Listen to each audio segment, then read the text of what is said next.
Welcome, everybody, to this great discussion about centering prayer that's been around for a long time.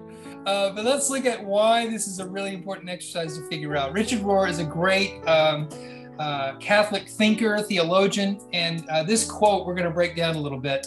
He says the universal addiction, universal, that means there's no one that doesn't have this addiction, okay? The universal addiction is to our own pattern of thinking.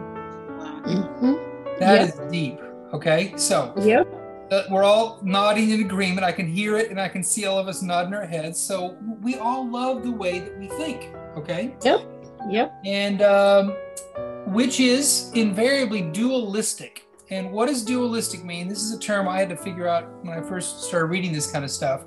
Dualism or dualistic thinking is basically our brain's natural, automatic sort of instinct to label, categorize, and in some cases judge things. Like everything is either good or bad, black or white. If you look at the political thing we've been going through the last several months, it's either Republican or Democrat. So unfortunately, our brain is constantly busy thinking and labeling things. And this is not always necessarily the best way to use our minds. And this is where oftentimes our minds do not necessarily help us acquire peace, okay? So before we go any further, I want to ask a question for everybody. And we can put this in our, let's do the chat, put your answers in the chat so we can see everybody's answers. What do you suppose has influenced your particular pattern of thinking? Okay. What are some of the influences of your patterns of thinking? And I'm going to see if I can pull up the chat here and see some of our answers. What are some of the influences? Yes. Parents, family, school, upbringing, media, social media, government. Yep. Church. That's right. Ooh, experiences. That's correct. Yeah. Culture, traditions, right? All kinds of things. So negative experiences and hopefully positive experiences too, right? Family dysfunction. Yep. Culture, social norms, upbringing. Okay. All right. Well, thank you for all those answers. I have to say that all of them are correct. Unfortunately. So this is the thing. If we're thinking all the time and we've had these influences that have kind of given us our pattern of thinking that it's hard to get out of, well, what's our hope of thinking the way that God wants us to think? Because those are all influences that could go good or bad, right? Our families, government doesn't always give good experiences, right? I used to live in the Soviet Union and I heard so many stories of how government, made people very, very uncomfortable and very, very fearful. So let's look further what the answer is here, how we can get out of this. So the primary spiritual path must be some form of contemplative practice or prayer to break down this unhelpful binary system of either or thinking and superiority, inferiority. Prayer is or can be a form of non-dual resting in what is. This contemplative practice eventually changes our whole operating system.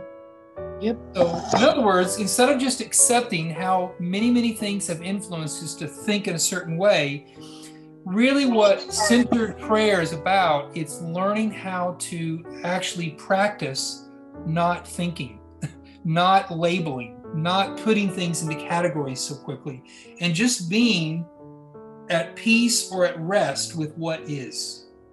And this is very countercultural, it's counterintuitive, but incredibly healthy. And this is why I wanted to introduce centering prayer tonight. Let's look at a couple of passages here. Jesus talked a lot about prayer. And in Matthew, in the Sermon on the Mount, he says, when you pray, do not be like the hypocrites, for they love to pray standing in the synagogues and on the street corners to be seen by others. Truly, I tell you, they have received their reward in full. But when you pray, go into your room, close the door, and pray to your Father who is unseen. Then your Father who sees what is done in secret will reward you. So this is interesting. First of all, Jesus is obviously confronting the motivation behind prayer, right? It sounds like these people, their binary or their dualistic thinking is, okay, I'm praying, but what are people thinking about me when I pray?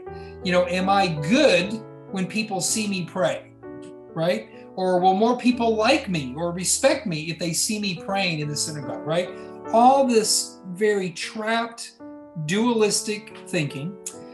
And then his alternative to this was get all those distractions out of the way, get all those labels or potential labels out of the way, and just be alone with God who sees all that you do.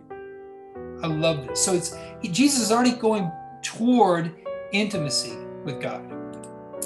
He goes on, and when you pray, do not keep on babbling like pagans, for they think they will be heard because of their many words. Do not be like them, for your Father knows what you need before you ask him. So again, he's confronting some type of confidence that was being created by talking much in prayer. I like his word babbling. Has anyone here ever babbled in prayer? All right, I'm not judging you, but I think we've probably all done this at one point.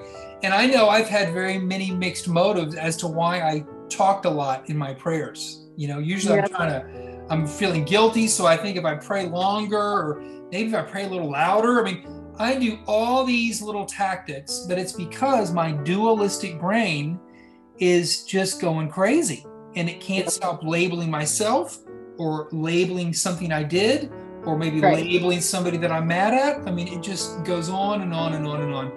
And I like what Jesus is hinting at here. He's suggesting that maybe many words is not necessarily the solution.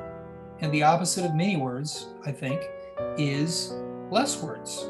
And that's what we're going to get into tonight. This practice, first of all, if you look at this garden, this is a very beautiful garden. But if you could imagine how many buckets of water would it require to water this beautiful, luscious garden? So come up with a number. Let's say, I don't know, maybe 1,000 buckets of water. Okay, so imagine yourself, just if you use your imagination for a second, imagine yourself in this garden with a bucket, and you are going to spend the next several hours with one bucket watering this garden. Now, are you going to be exhausted? Absolutely. This is going to be extremely draining, right? Well, this idea of a garden was used as a metaphor by a wonderful woman who lived in the 16th century. Her name was Teresa of Avila. Yeah. And she identified or connected prayer, or compared prayer, your prayer life, with a garden. Okay? And she talked about these 4 waters. And the first one was when your prayer life is basically watering the garden with buckets. So you're using a lot of words, you're trying to put a lot of effort into your spiritual life, you're just striving really hard, but you're using buckets. So, is it going to work? Yes, but it's going to be very exhausting. Okay? Then she talked about the second water, which is, getting a little bit better, or maybe a more healthier than the first water. And this is where you maybe acquire a rope or some kind of pulley where you're pulling water out of the well more efficiently. And it's a little better. And it's kind of, you're beginning to sort of let go of the idea that you're trying to control everything via your prayer life. And we just talked about this a lot with the different postures with God, right? When we are doing life for God, under God, from Him, all these are ways that we're trying to control God by our actions or by our efforts. And some of that stuff could be good, but again, we're trying to let go of this whole notion of control. Then she talks about the third water, which is, how about we did something different? Instead of a bucket watering the garden, what if a gentle, smooth, a soothing stream was watering your garden.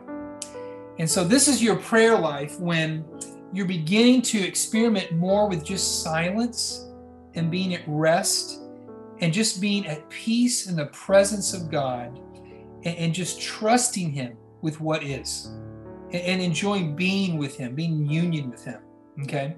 So you can tell these different waters are about a deeper, richer, more liberating relationship with God. And then the final one is forget the streams. What if we just had the rain come?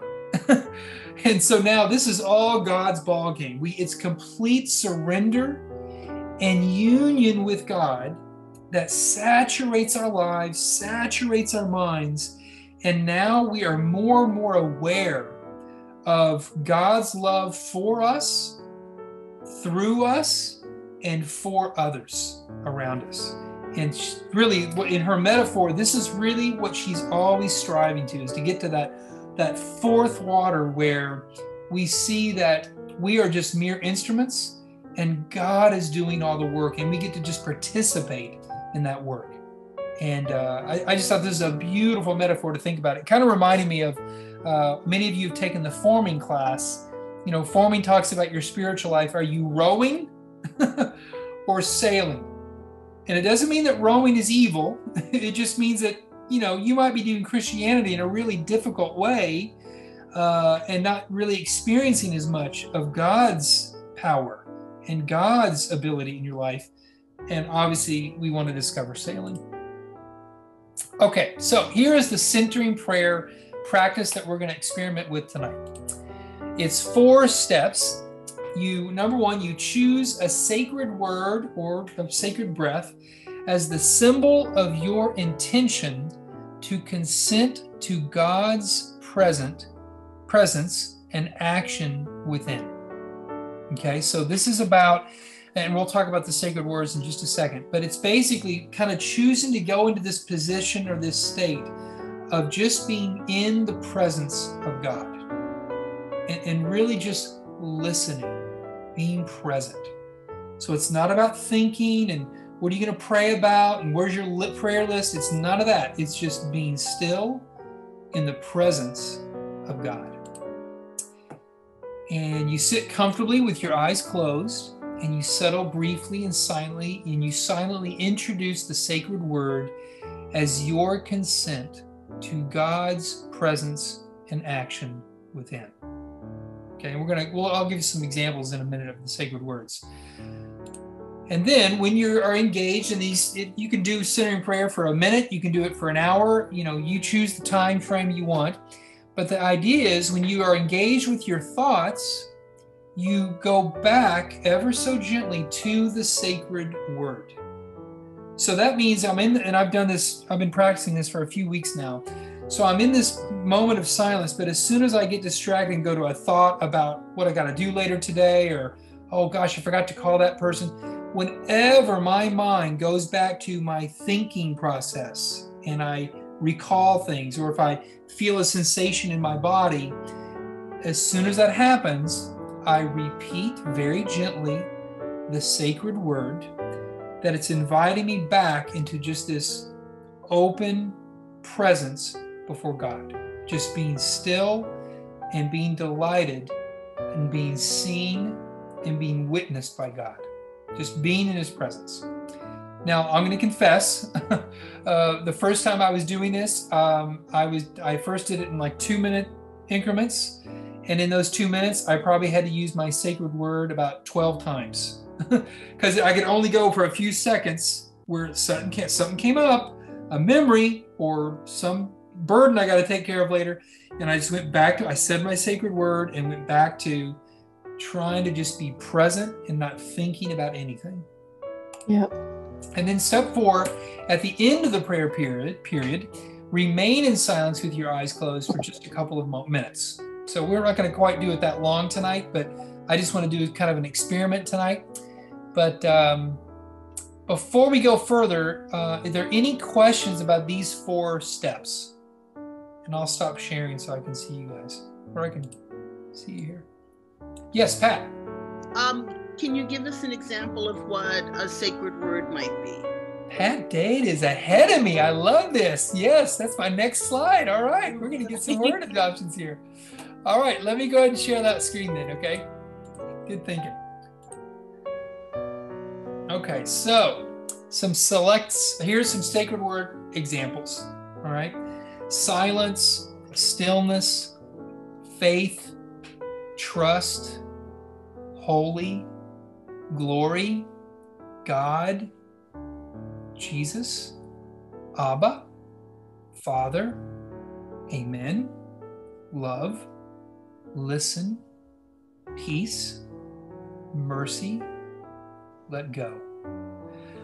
Now, mind you, these are just examples of some sacred words. Any word that really has some particular meaning for you, or maybe something you're working on. Today, I was looking at the Sermon on the Mount in one passage, and literally it was just a verb that Jesus used. I just used that verb.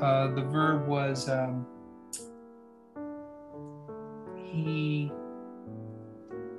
I think the word was allows. Yeah.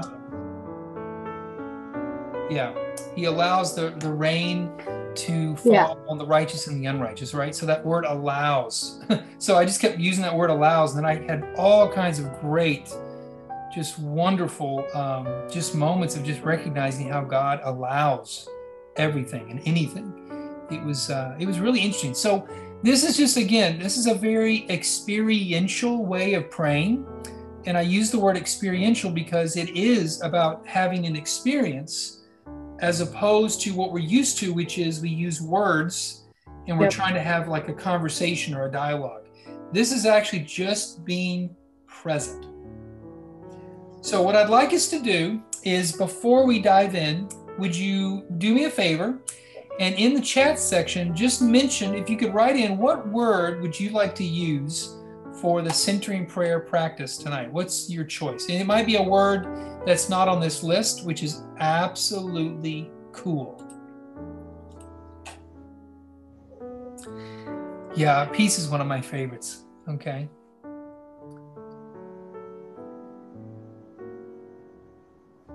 Trust, I like that one.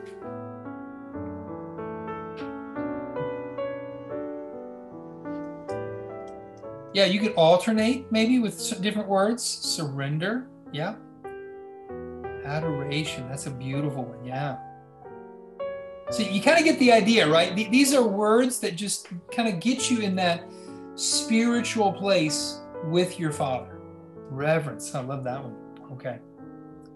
Okay, well, guys, I think we're ready to do this. So here's what we're going to do. I'm going to guide us a little bit. If you could do me this favor, I think this will work better.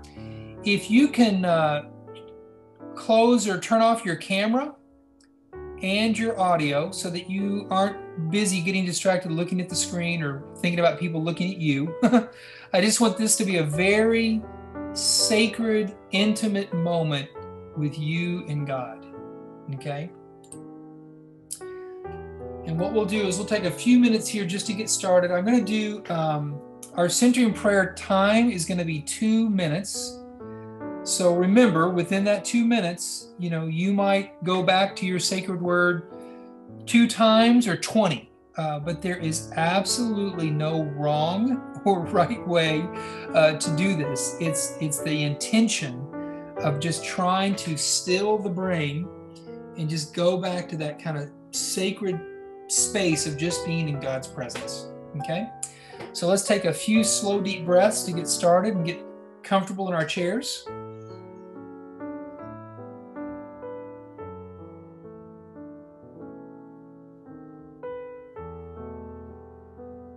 And I'll let you know when I begin the time.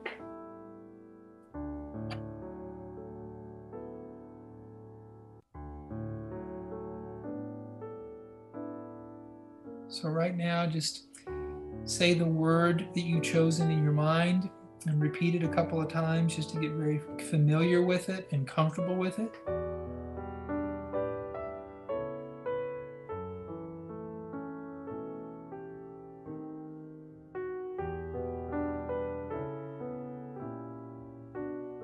And remember when you find yourself going to a thought or any kind of distraction, first of all, no condemnation, just catching it and then saying that sacred word to bring you back into this quiet, still presence before God. Let's begin.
One minute remaining.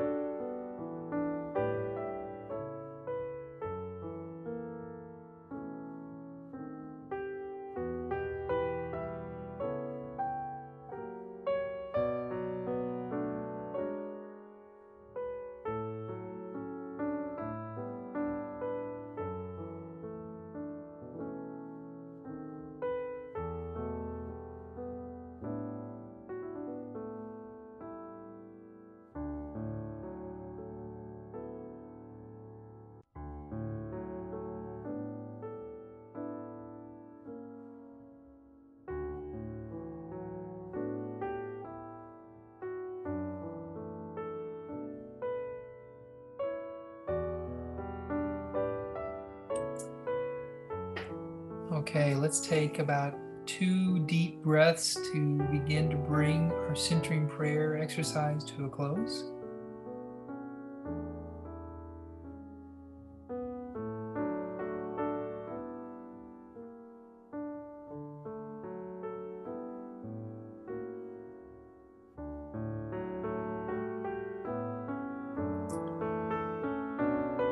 Okay.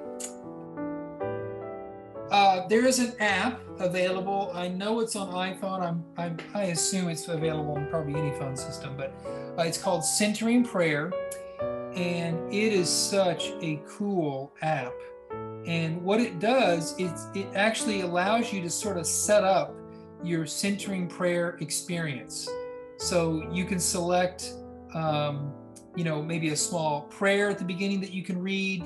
You can select the amount of minutes that you want to do the centering prayer. Then you can select a beginning sound and a closing sound and a closing prayer. And you can choose a scripture or text. I mean, it's got so many options, but I've been experimenting with this for a few weeks now, and it is such a great, it's a walkthrough. It just kind of walks you through the whole process of doing a centering prayer exercise.